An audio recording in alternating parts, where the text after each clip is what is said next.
हाय सांगमाने केमिति अछ मु आशा करूची समस्ते भलरे थिबे। आज आमे दीपावली काहेकि पालन करिथाउ जानिबा। साधारणतः पर्व बा उत्सव गुड़िक सामाजिक जीवन को नूतन उत्साह उद्यापन और चेतना प्रदान करिथांती। सेहिपरि केतोटी मुख्य पर्व मध्यरु दीपावली अन्यतम। दीपावली हेउछि हिंदू मानकर एक प्रमुख पर्व।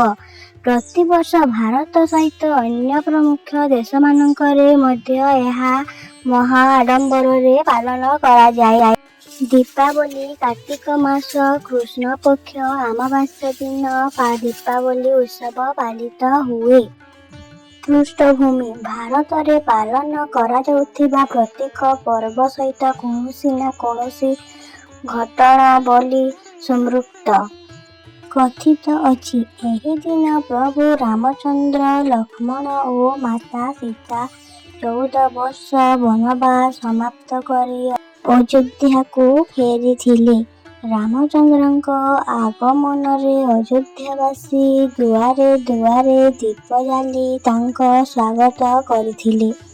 एही दिनटिକୁ मने रखिबा पाई दीपावली पर्व पालन करा जाय। आहुरी मध्य प्रभु श्रीकृष्ण नरकासुर को राक्षस को बद्ध करथिले।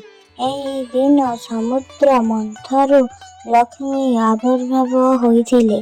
सेथिपाई दीपावली सह लक्ष्मी पूजा करा जाइथाय। उत्सव पालन दीपावली दिन घर बाहर चारिआड सफा सुथरा करा जाय। लोकमाने नुआ पोशाक परिधान करती।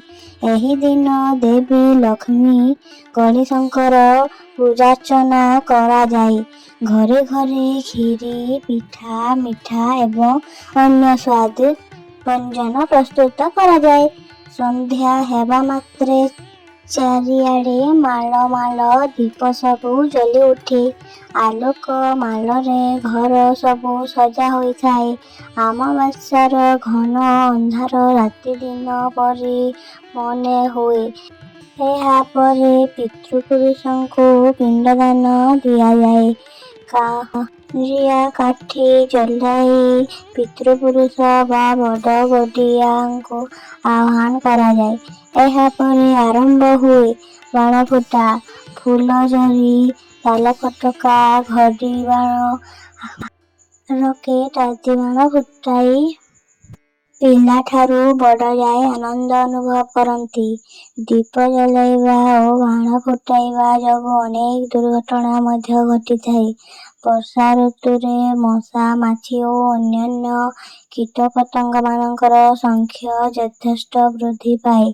सामूहिक भावरे दीप जलाइबा द्वारा बहु संख्यारे अनिष्टकारी कीटपतंग मशा माछी प्राण होइथाय। एहा सांस्कृतिक तथा सामाजिक पर्व। दीपावलीर वातावरणरे स्वच्छ पवित्र पृथ्वीर प्रकाशित हुए। दीपर आलोकरे बाहर जेमिति आलोकित हुए अंतर मध्य सेमिति पवित्र हुए। सामाजिक जीवन को दृढ़ और मधुमय करिबा पाई दीपावलीर भूमिका गुरुत्वपूर्ण। सांगमाने सत्यता बा गप शेष हो जाइछि। गपटी केमिति लागिछि कमेंट शेयर लाइक करबाको जमार भूलिबेरी। चैनल रे प्रथम अछंती तो सब्सक्राइब करिदेबे। गप को शेष पर्यंत सुनिथिबारु धन्यवाद।